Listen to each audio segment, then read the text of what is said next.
Goosebumps? Goosebumps has returned. You know the drill. We're a little late on this one.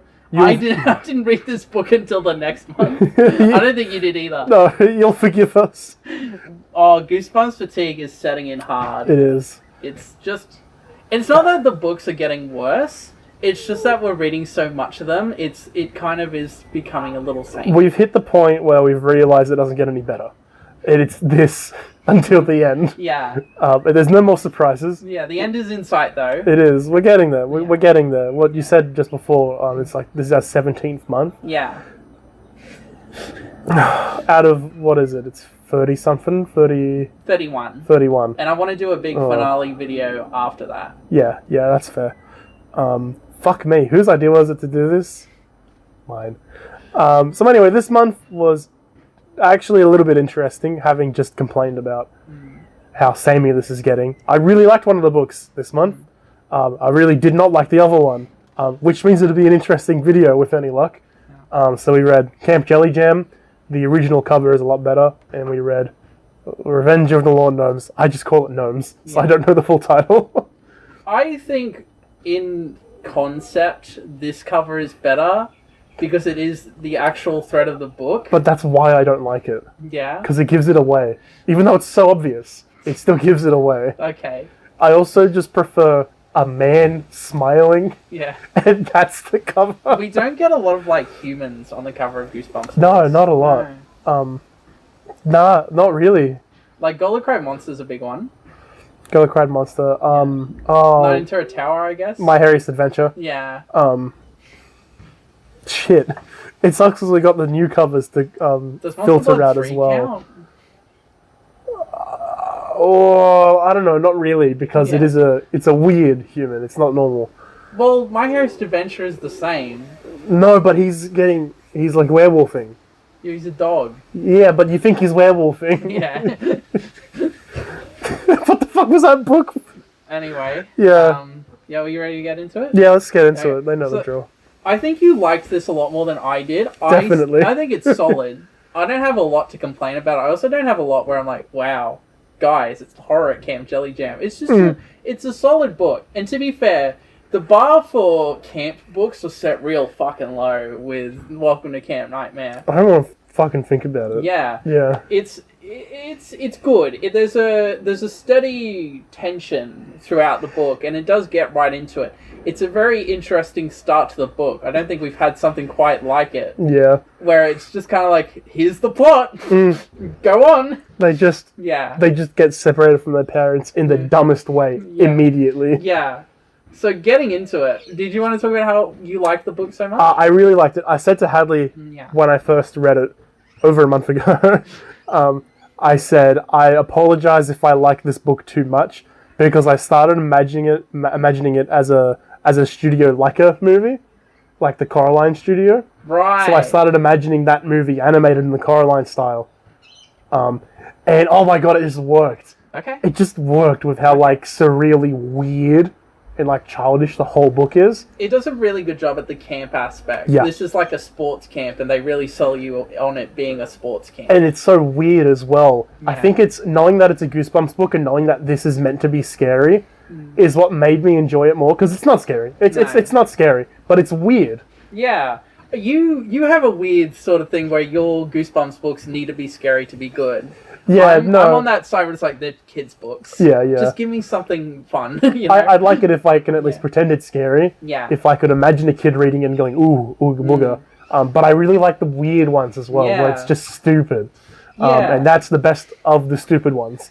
Yeah. So get into it. So Horror Camp Jellyjam starts with it's a very classic setup where it's got the parents, it's got the daughter protagonist, and the annoying younger brother deuteragonist, Wendy and Elliot. I could not have told you their names. Yeah. Kids. I just looked it up, to be fair. And they are just bickering in the back of the car. They're going somewhere, I don't remember where, it doesn't really matter. And so the parents are just like, well, okay, you kids hate being in the car so much, why don't you just get in the trailer and you can just hang out in there? So that's what they do. They get in the trailer, and they don't notice, but at some point the trailer separates from the car, and they go cascading down a cliff or something like that. They start rolling down the mountain that the parents are driving up. Yeah, and it's just like not a scratch on them, not a boo boo. It's fine. And like my first immediate thought was, this is how they set up the plot of Cars. Oh my god, it was. Oh god, I thought you were going to say that's similar, almost similar to the setup for Horrorland. But no, you went to Pixar's Cars. Yeah, so I did. Nice. I wouldn't even say Horrorland. I guess so, because like they're going on a vacation and they end up in the wrong location. It's a vacation and then the car fuck up. Yeah, and then you end up somewhere weird. Yeah. Yeah. So when they someone opens the trailer and he introduces himself as Counselor Buddy, and Buddy is who's on the cover of the original.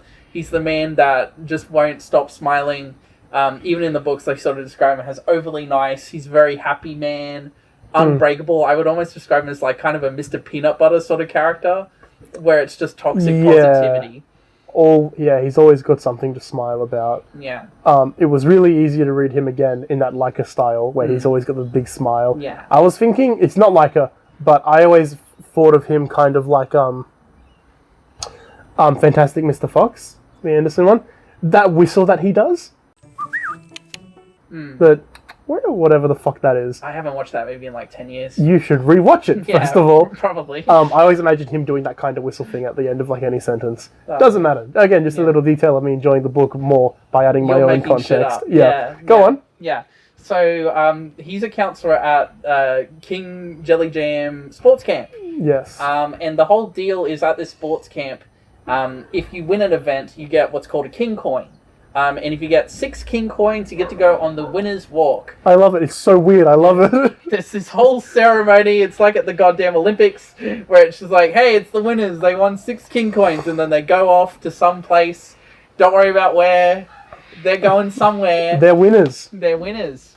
They're going where they need to be. Yeah.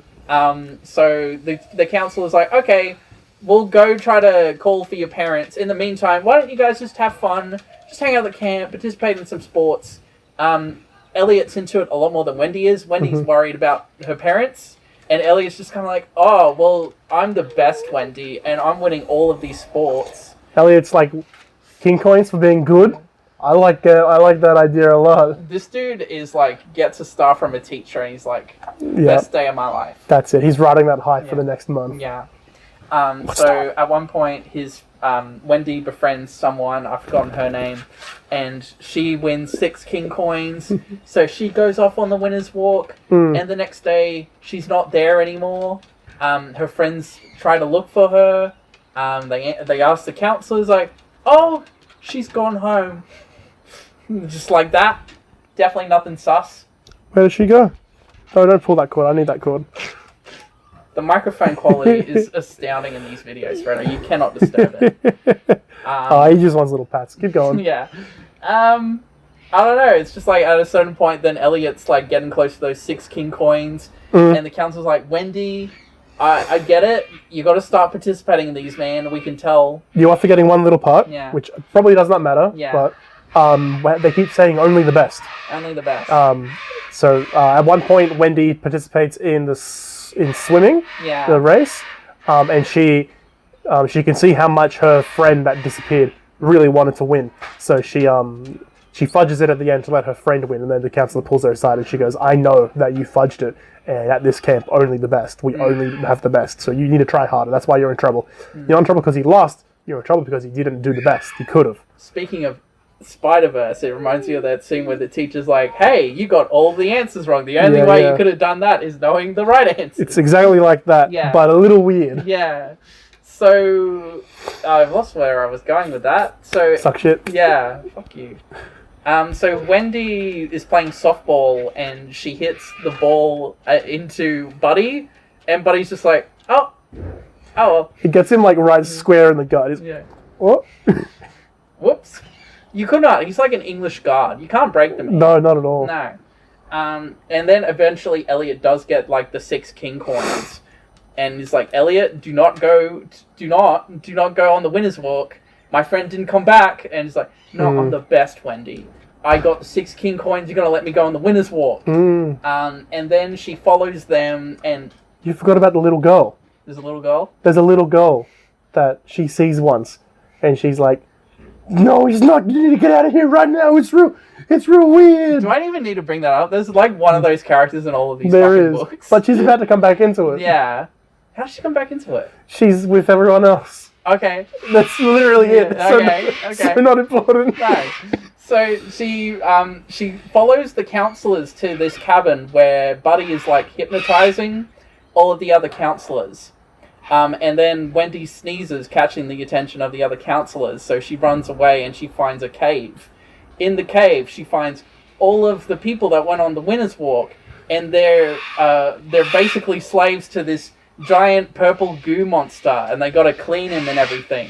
What's his name? King Jellyjam. King Jellyjam is real! And they're cheering for King Jellyjam. Yeah. I was sort of picturing the Queen Slam from Futurama. Yep. Yeah, very much so. Basically, anyone that stops cleaning King Jellyjam gets eaten by King Jellyjam. So they are always cleaning. They can't stop because they're the best, and they're the best at being slaves. Only the best get to clean King Jellyjam. There is a very unfortunate allegory here where it's like these very athletic people are being kidnapped and enslaved. And at one point, someone is described as African American, and I wouldn't bring it up, but Stein almost never does that in these books. It's a little weird. I'll allow it, but it's a little weird. We're on to you, Stein. You get one, and if it happens again. So anyway, she goes back to camp, and she brings all her friends, like, I've got a plan. So the next day, she goes back to the cave, and she's like, everyone duck down, stay on the ground, that way King Jellyjam can't grab you. And because she's an idiot, she's still standing, so King Jellyjam grabs her because no one's cleaning him. His own stench suffocates him to death. And that's the resolution of that. And all of the counselors are knocked out of their trance. And like, oh, sorry about that. That was pretty fucked. Anyway, here are your parents. And they get to go home. And I think Buddy does come back one more time to just like reconcile with them. And like, here, Elliot, here's your king coin. You really did it. And then they smell something really bad. And it turns out the mum's cooking Brussels sprouts. Amazing book. Yeah. Amazing book. I just really like it. Yeah, it's really fucking fun. It's really a perfectly weird. middle, solid Goosebumps book. It's higher for me. Yeah. Because perfectly middle, solid. There's 50 of the same book in there. Yeah, you know. I just don't have any strong impressions of this book. No, yeah. I will let you put it anywhere because I genuinely don't care. It's going in the top 5. Fuck! No, it's not going It's there. not going in the No, top it's not. five. No. There's a lot I'll settle for. I won't settle for the top 5. I'll check my notes briefly. I didn't write a lot. I should check my notes. No, I really like that it's a sport camp. A sport focused camp. It's just weird enough where the kids are being forced to do all these things that are fun, but then something feels wrong about it.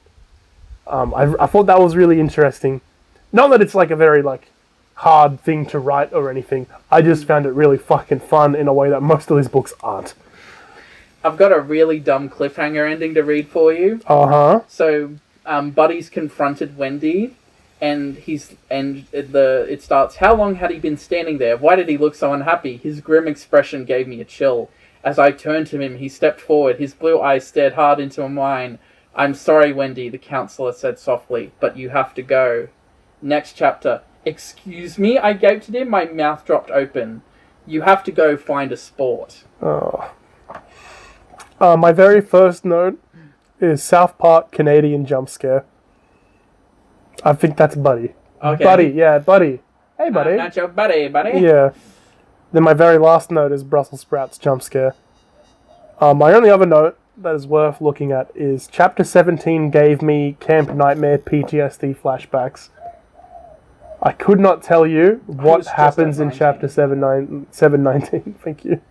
So I think it's just when she confronts Buddy, and she's like, oh, what happened to all these campers that went on the Winner's Walk? And Buddy's just like, oh, they're gone.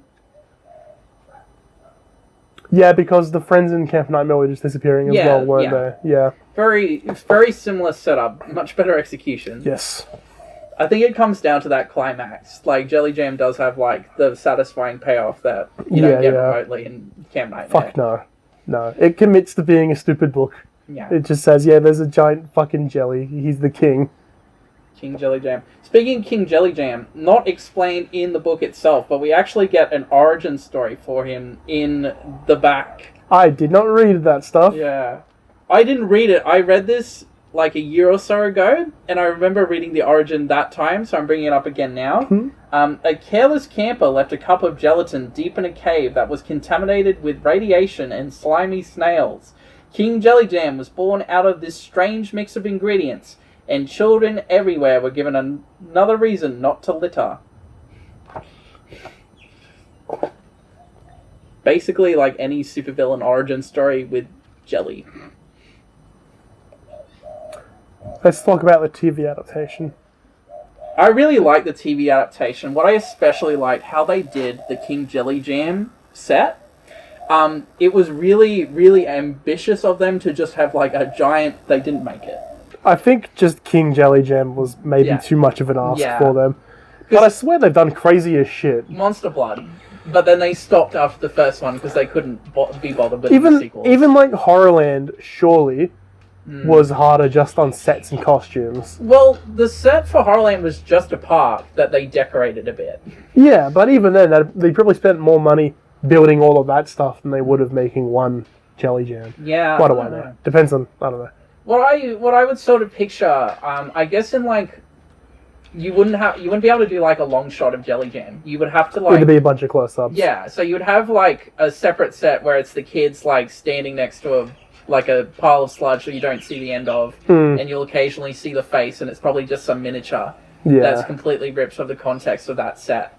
And that's probably how they do that. The rest of the book's fine. You can do that very everything easily. Else is alright. But then I imagine most of it is just kids doing sports. Yeah. Yeah. But I don't know, they've done much less eventful stories. They've adapted much less. I mean, they adapted Lawn Gnomes. They adapted Sponge Book. They did, didn't they? So I think we can get away with the sports camp they did episode. do the sync, didn't they? Yeah, they did do sync. Oh. No excuse. No excuse. Not good enough, Canadians. And they just reused the set from Camp Nightmare. Yeah, that'd be fine. They reuse Saber's animatronic literally all the time in these books. Yeah. The adaptations. I don't really know how much else I have to say. You could cut it down to a one-parter, or you could keep it as a two-parter. Either would work fine. You could probably do one-parter, just because there's nothing to go off of in that first half is the issue. Yeah, but I like it, so they could do a two-parter. Yeah. You would have to make Buddy more antagonistic. Yeah, you'd need to have more cult things happening a bit earlier. You could expand the little girl role so that she doesn't just appear twice. Yeah. You'd probably end part 1 on when she discovers the cult. Like when she follows them into like their church thing or whatever. Because there is a part in the book that I don't think we discussed because it does not matter to the overall plot, where she has to come back. She doesn't go down to King Jellyjam straight away. She has to come back. I think. But there's room in there for that to be like a whole second episode, and then your big finale with King Jellyjam. And then the parents going, "Wow, I can't believe I didn't attach the winch properly." It's the dad. It's got to be the dad. Always the dad. Yeah. The dad that doesn't know the secret to cutting onions without crying. The fucking dad from Monster Blood 2 that just building those art exhibits. Yeah. What the fuck? Yeah, I don't know. Easy enough. I would love to see an actor have a crack at Buddy. Buddy would be the role of a lifetime. Basically, any camp counselors in these books is a role of a lifetime. Yeah. Yeah. Even the Camp Nightmare ones. Yeah, Uncle Al, fantastic. Oh my god, I forgot about Uncle Al. Yeah. I hate the book. I kind of actually like the TV adaptation of Camp Nightmare. It kind of slaps. It does change it up just enough. Yeah. You can't... it's like... I really like BVS, like the Ultimate Cut. Yeah. Really, really improves it. You can't fix Doomsday. No. So you can't fix Earth at the end of Camp Nightmare. No. You can't fix that. Yeah, I don't know. Jellyjam would be fine. I would, for a while I've been saying that if I get my hands on Goosebumps, I'd do like a sequel series where like the kids from all these books have grown up and they come back. Fuck that. I want to turn Jellyjam into a full movie. Fucking, I want to do that. That'd be much more fun. Speaking of which, how did you find the poster for the new Disney Plus show that just released? I missed it completely. I sent it to you. Did you? Yes. I don't remember it at all. I think you sad reacted to it. I don't think you understood the context of that image. No, what? It's like a picture of adults in like a shattered glass, and there's Slappy in the middle, and he kind of looks like a gangster. When did you send that? A couple of days ago. Just look through the media. Oh, did you actually send me the picture? It wasn't a link? Yeah. Okay. Oh. Slappy looks terrible. Yeah. Is that real? Yeah. Where did you see that? I was just, I saw a YouTube short of someone reviewing it, then I looked it up online. Wow, that looks awful. Yeah. Looks a little too edgy. That doesn't look real. Why is there an extra face? Oh, no. Well, I hope R.L. Stein gets a nice paycheck out of that. Ugh. Okay, you want to talk about Gnomes? Let's talk about Gnomes. This book sucks. It is like a very bad version of Living Dummy.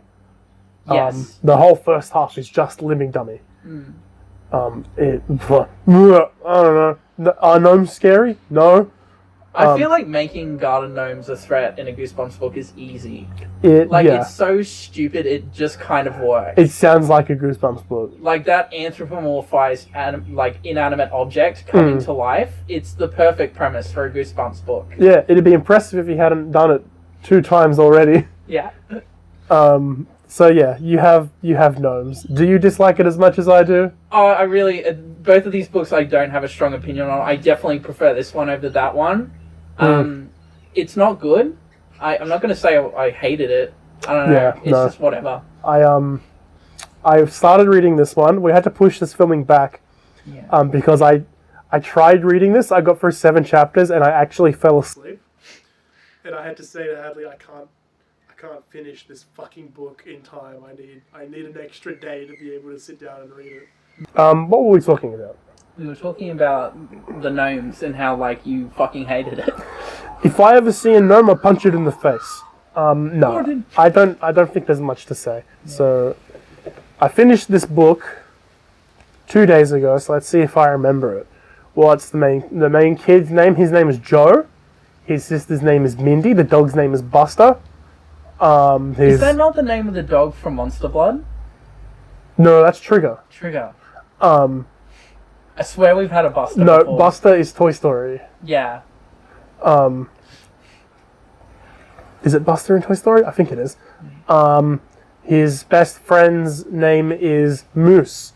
Moose's dad's name is Mr. McCall. Mr. McCall. It feels like you're at a psychic reading and you're trying to guess the names of people's dead loved ones. Blair boy, you were about your asshole. Oh, fuck me! You can't mention Auntie Donna. You can't. It's cheating. Mr. McCall. Did he have? I can't get out of my head now.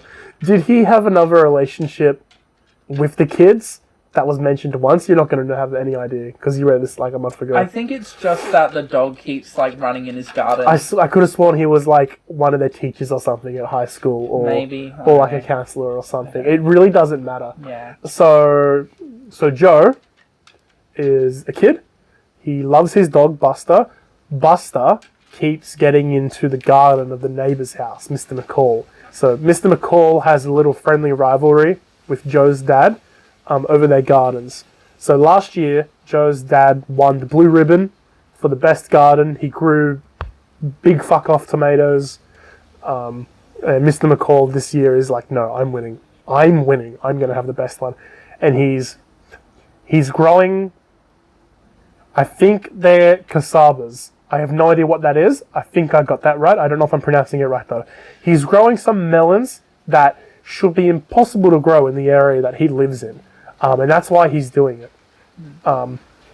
So Buster, I think, goes into the garden and Joe goes to get him out, and then Mr. McCall comes out and he goes, "Oh, Joe, if I catch your dog in here again, I'm going to call the police and we're going to take your dog away because your fucking dog is getting in my fucking garden and I'm going to win the blue bloody ribbon."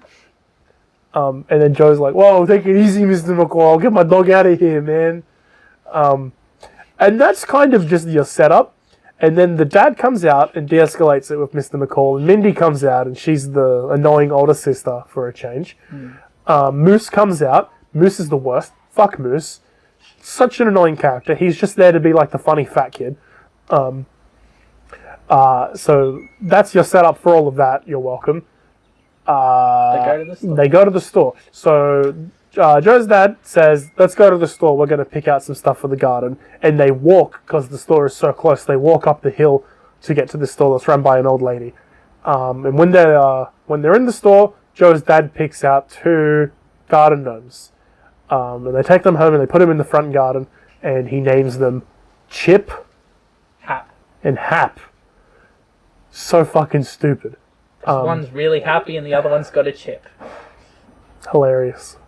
I couldn't even tell you how the gnome shit starts. It's just I read it 2 days ago and I couldn't fucking tell you. It's just that classic escalation where like shit starts happening in Mr. McCall's yard and he's blaming it on Buster. It's the living dummy. Yeah. It's, oh no, did you draw on my painting? But this time it's, oh no, did you draw funny faces on my fucking casabas? And it's like, oh, that's it, Joe. Hey, Joe's dad, come here, listen to this. I know that your son's trying to sabotage my casabas so that you win the blue ribbon. I'm going to call the police and have your dog taken away. And it's that for 10 chapters. What's the next interesting thing that happens? Fucking... I think when they're putting the gnomes in the garden the first time, Joe almost drops the gnome and he grabs it before it hits the ground. And when he turns it back around, the gnome doesn't have its grin, but it's got a shocked face. It's like, is that the same when the dog's sniffing at it as well? I think so. Yeah, it happens twice. Yeah. It does happen twice. Yeah. So he's like, well, that gnome's face is weird. Dad, look at this. And he shows his dad and it's back to a grin. When the faces were drawn on the casabas, everyone's like, Joe, why did you do that? I know that you were out last night. And Joe's like, no, it wasn't me, Dad. I swear, bro. You gotta believe me, Habibi. I was checking... I was wondering why you were doing wog voices for this. He was like, I was checking on Buster because your dumb fucking neighbor, Mr. Mr. McCall, made us tie him up in the backyard. He's not paraphrasing, by the way. This is the book word for word. This is the book, absolutely. He says, I had to go check on it because you made me tie my dog in the backyard. I wasn't in the front garden, I was in the back one checking on my dog. And everyone's like, okay, Joe, but we don't believe you, buddy. And then when he looks at the gnomes, they've got black texture markers on their fingers, which is just like where Slappy's got paint on his fingers. I fucking hate this book. You love Night Living Dummy. You hate it when it gets plagiarized. That's right. Don't rip off your own writing. It's even though Night Living Dummy 2 is completely plagiarizing Night Living Dummy 1. That's fine. You slap a 2 on there and you can do it. I get it. It's like 22 Jump Street. Everyone eats that shit up. That's it. Yeah. So he keeps trying to convince his dad that he needs to go and look at the gnomes. And then one time the dad's just like, oh, that's not very funny, Joe. You know, I've had enough of hearing about you and these gnomes. And the dad walks away. And then Joe swears that he hears, very quietly, someone says, not funny, Joe, not very funny, Joe. And all that's around him are the gnomes. So the gnomes must have been talking to him. And this kid is not schizophrenic at all. All of these kids get accused of some sort of mental illness. I was waiting for the dad to go, maybe we need to go see a psychiatrist. I guess he was able to fill out the book enough. He didn't need to justify that plot. The rest of the shit happens. He gets up in the middle of the night to try and find the gnomes, and sure enough, Chip and Hap are walking around doing stuff. He manages to convince Mindy to come with him to check it out, and they find the gnomes out and about doing stuff, and they start dragging Mindy or something. And they manage to catch up to the gnomes, and the gnomes go, wait, no, don't hurt us. We're not bad guys. Really? And they go, Joe goes, you're dragging my sister away. What do you mean you're not a bad guy? And the gnomes go, we can't help it. We're mischief gnomes. This is what we do. We cause mischief. Boys will be boys. Boys will be boys. It's like, we can't control it, you know. Really, we're the victims. And they say, you gotta help us. The forest that we used to live in was destroyed by humans. This is over the hedge now. So like our forest was destroyed by humans, and we were We lost our home, and then they put us in boxes and they shipped us here to America, and we're forced to be lawn gnomes. You have to come help us rescue our friends from the store that you bought us from. There's like 6 more of our friends in there. You have to help us. Really, really believe us. We're mischief gnomes. You've completely forgotten something. I forgot about it too. Introduced at the start, the dog whistle. Oh... You got to talk about the dog whistle. I need to set up the dog whistle. He has a dog whistle that he blows into to stop Buster from getting in the garden. Are you happy? Yes. Yes, cool. Anyway, back to it. So they go, okay, I believe you, mischief gnomes. Let's go free your friends. So they've got to jump in the window to get down into like the basement. That hasn't stopped, has it? Oh, thank God. To get into like the basement of the fucking store. Moose is there as well. Moose is fucking annoying. I don't know. At one point, Moose wasn't allowed to hang out with Joe. And then Moose was also there to see the gnomes. Fuck, he's dumb. And so they jump down into the store to find the 6 gnomes that they were meant to. And they're met with 600 mischief gnomes, they say. The place is just full of gnomes. And then the gnomes start going, "You didn't really fucking believe us, did you?" We told you we're mischief gnomes. And then the gnomes are like, "What are we gonna do? Are we gonna squash them? Are we gonna tear them? Are we gonna stretch them? Are we gonna just straight up murder them? What are we gonna do? Boil and mash them, stick them in a stew." Oh, we need to cause some mischief with these kids, guys. And then and then Buster gets to the window. Buster followed them, and the kids are like, "I can't believe we trusted the mischief gnomes." Buster comes along to save the day, and they go like, "Down, boy, come in here, boy, come in here. You need to help us." And then Buster goes away. So then Joe goes, "Oh, I'll bring out my whistle so I can call Buster back here." And all the gnomes go, "Fuck no!" And they like whack the whistle out of his hand. And then Joe goes, "Well, they really don't want me to call Buster. I guess that means I better call Buster." So they fight over the whistle, and he finally gets his hands on it, and he blows into it, and then the gnomes all stop again. And they go back to being gnomes. Because the whistle was their weakness somehow. And then Buster comes anyway, so it literally wouldn't have made a difference whether or not the whistle did anything. No, not at all. And then I just think your happy ending is the kids manage to get out of there, and they don't get into the gnomes. Like, there's no more gnomes anymore. And then the dad comes home and he goes, "Look at this, kids. I just got a garden gorilla." And then I think the gorilla blinks. And that's the end. Yeah, I did like the book. It's not like an awful book like some other ones that we've read, but there's nothing in it that I liked. I think the perfect way to tell if a book is bad or not, we'll set up the premise and then we'll just say, "And some things happened," and then we got to the climax. Yeah, that's pretty much it. The middle of these books always just fucking drag. I always feel bad when I'm doing the summary, because with my memory, I couldn't tell you the whole book.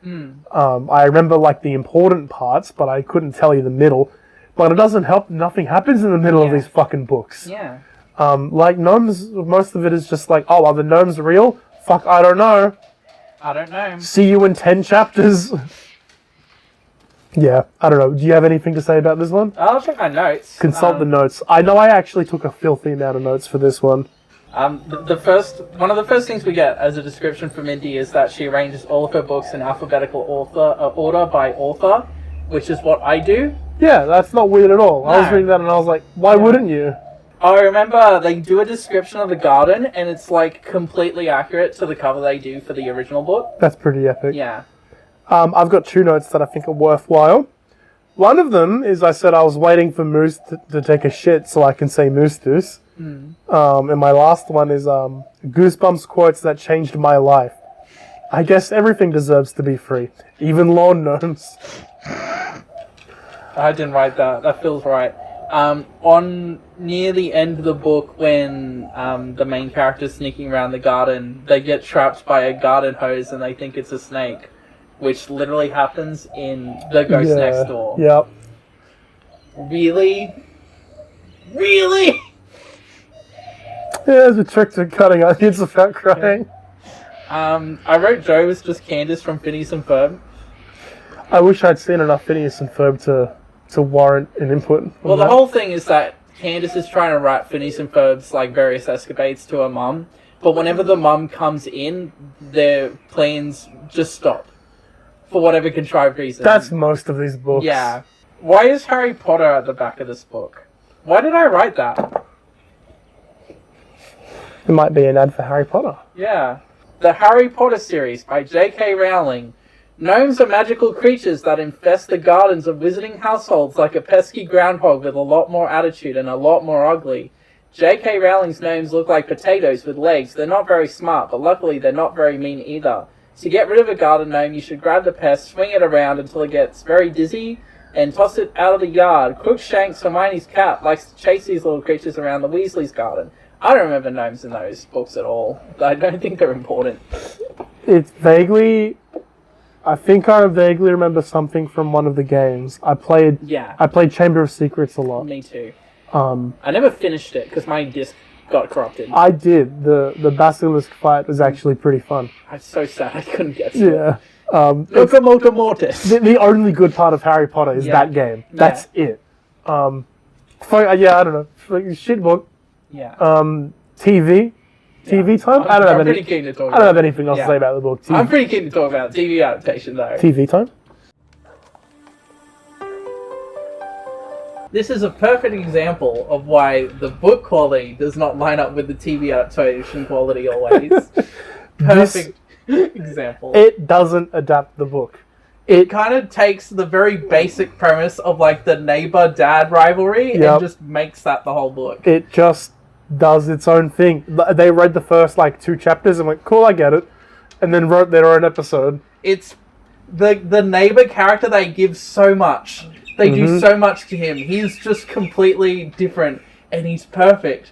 They make him into an army major. His house is shaped like the Pentagon. Nice straight lines. Oh my god, his house is the Pentagon. Turn on the TV! They hit the Major's house, they hit the Turn on the TV, it doesn't matter what shit. Do they call him the Major? They call him the Major. Yeah. Major McCall. Usually just call him the Major. His house is the Pentagon. Yeah. And like whenever he's punishing Joe, it's like a fucking drill sergeant. It's perfect. It's so weird. It was pretty fucking good. We were making jokes that he was gonna like do a napalm strike on the Gnomes or something. It was ridiculous. I loved it. And you stay out of my garden. Why is he in a military uniform? Why are we going with that? They've changed him. Yeah, he's a military man. The Gnomes are gonna give him PTSD.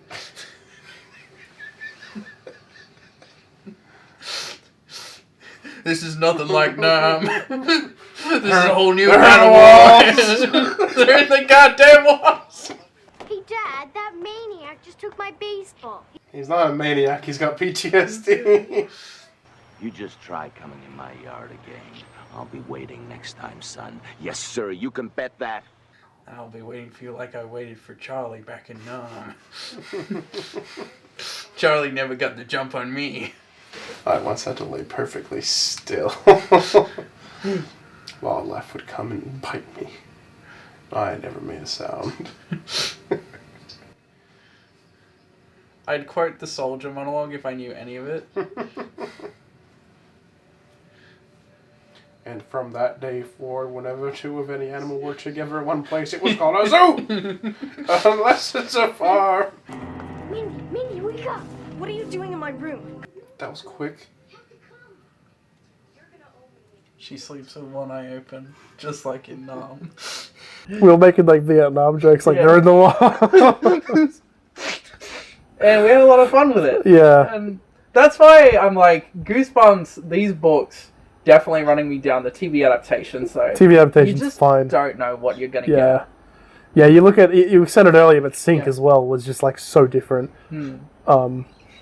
Yeah, so... Moose is gone. The dog's gone. Dog gone. Yeah, and it's just there's 2 gnomes, and there's eventually more of them, but they're not really that important. No. So we open up, and it's like the same setup, but instead of Buster going into the garden, they're throwing baseball back and forth in the baseball lanes and like the bushes. And then he drops down to grab the baseball, and then when he pops his head up, Mr. McCall's like right in front of him. They do that classic close-up shot to make him look intimidating. Where it's like he physically could not have been there a moment earlier. No, not at all. And he's like, Joseph, you fucked up kid. You gotta train your kid better. Yeah. They don't make them like they used to. Yeah, that's it. He's like, why, if you were there in fucking Nam, you would have been blowing up a napalm. And then he just takes the baseball, and it's like that where... And when the gnomes come in, we don't go to a store, the dad just comes home with the gnomes. Yeah, look what I bought, kids. And they're like twice the size that they were in the books. They're like this big. Yeah, they're huge. And so, like, instead of Buster being ratted out for fucking up the garden, it's Joe. Eventually Joe has to fix up the garden, which is where we get our drill sergeant scene. You get the Pentagon house maps. Yeah. It's so ridiculous, and it just works. He's definitely up there as, like, one of the best performances we've gotten in this adaptation. Yeah. The dad from Spaceman and the host from One Day at Holiday Part 2. Yeah. Of course, Mary... What's the name of the protagonist from Haunted Mask? Something Beth. Mary Beth? Not Mary Beth. Fuck. Carly Beth. Yeah. I was going to say Sarah Lynn. Lynn, Carly Beth. Yeah. One of those white girl names, you know? Yeah. She's really good. She's probably the best child actor they've had. Yeah. But then also the Mask salesman. He was really good as well. But yeah, so the gnome stuff starts happening very similarly. But one of the interesting changes this time is that Joe wants to get them on camera. Yeah. Which I thought was nice, and you get some like handy cam footage of like the gnomes in the backyard. I thought that would come back in some way. It doesn't really. No, not at all. Oh yeah, no dog whistle because no dog. So what do? Well, can we talk about how they do the gnomes first? Go. So there's two different types of gnomes, right? When they're like holding them, it's got to be a prop. When they're moving around, they're just dwarves done up in makeup. And I think they do a really good job at making them look basically the same. You really buy that the props and the dwarf actors are the same thing. It just comes down to the shitty face makeup they have. Like, looks terrible. It probably works. On purpose. It works. It does work. Yeah. Melon seized? Yes! That's actually... Oh, that looks pretty God. good. I actually like that. 1 second, it's giving me cancer. And then we get the climax, where... Oh, hold on. We should talk about first the backyard. Mr. McCall's backyard. If you sneak into it, an alarm goes off, floodlights come on, and he walks out and he's like, I got you this time, Joe. I got him on camera. It's so fucking... He moves! Right there! It's literally like that. And then that's when Mr. McCall comes out, and the gnomes under the lights close their eyes and they turn back into the gnomes. So they can only do that thing at night. They can't do it in day. They do a thing earlier where Joe sets his alarm to midnight, and that's when the gnomes wake up. Yeah, weirdly specific for midnight. But yeah, so that was your earlier setup. So at the very end of the book, when they're attacking Mindy, I think, and Joe has a plan to slowly trick them into going into Mr. McCall's backyard again, and then they do, and the lights go on, and the gnomes are forced to stop, and they can let the kids escape, and the kids run out of the backyard, and then Mr. McCall runs out, and he's like, "You kids, this is it," and he can't stop them because the kids have just fucking legged it. And then he's standing there with the gnome, and he goes, "That's it, I'm going to get rid of this gnome once and for all." And he picks up the gnome, and he's carrying it over his shoulder, and he walks away to destroy it. And he walks out of the light. Eat him. What is he doing?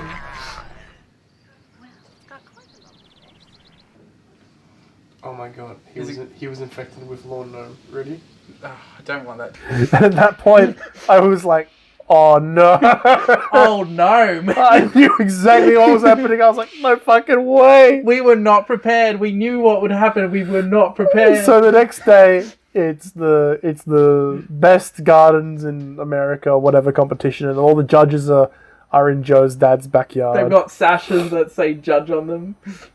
And they're taking all their notes, and the family's standing around like, yay, and it's one of the 2 scenes that the mum is in. Yeah. There's another scene where she's on the bed and you never see her face, which made me think she was like not a woman. Yeah. Maybe they just had like some producer in a wig. So the judge walks over and he goes, "This is a very, very wonderful garden. You know, it would be an honor to award it first place." And then the dad goes, "Yes, we got first place. That's great." And the judge goes, "Well, hang on. I said it'd be good. But one thing ruined it." And they go, "What?" And he goes, "No, I did everything in here perfect. Was it the gnomes?" And the judges go, "Oh no, we loved it. We love the gnomes. The gnomes are beautiful, gorgeous little things." And the dad goes, "What the fuck was it then?" And the judges go, "It's that hideous thing over there."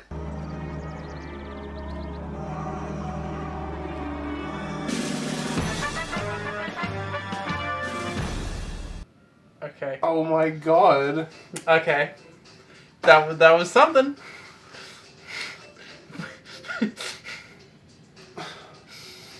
They keep throwing new things at us. I cannot say the same thing about the books. How's that fatigue going? Yeah. I'm sick of the books. I'm not sick of these. And Mr. McCall's been turned into a gnome.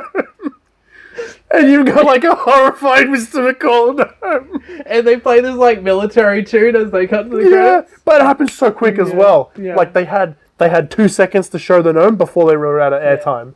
So it was like, it's like, Jesus. They put so much effort into that one shot. Yeah, and he looked really good. Surely you could have cut down on something earlier in the episode to have more time for gnome, whatever. Yeah. Weird shit, man. Yeah. It's really weird. It wasn't good. It was better. It was funny. It was fucking funny. It was interesting. Interesting how you'd read that and then do that. But I approve. They did a good job. Yeah, I don't know. Not much more to say. No, that's Gnomes. We watched it last night, so we remember it very vividly. Yeah, look, it doesn't matter how long it's been. I'm always going to remember the McCall gnome. Yeah. What about the Pentagon House? The Pentagon House is so fucking weird.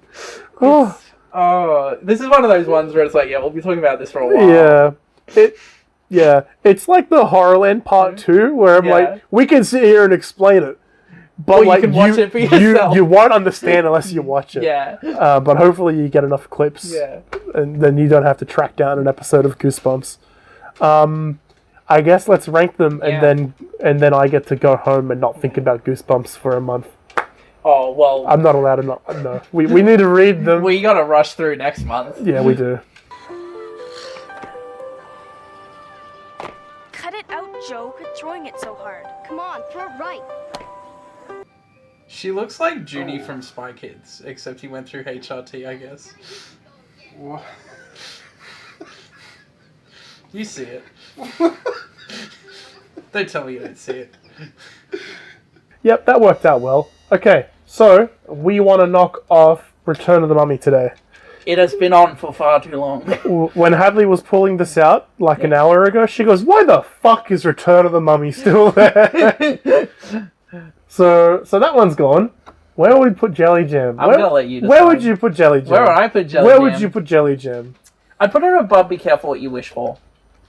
Where's that? Jellyjam is better than Let's Get Invisible. It's better than The Girl Who Cried Monster. I like it more than Dead House. I definitely like it more than Cuckoo Clock. I don't. I'm not agreeing on that one. I would put it at number 7.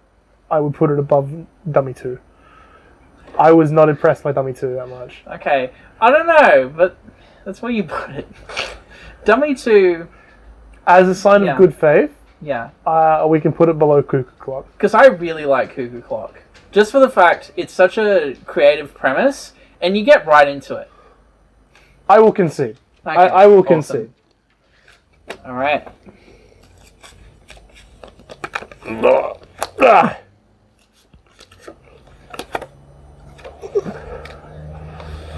And now we work out where we put more gnomes.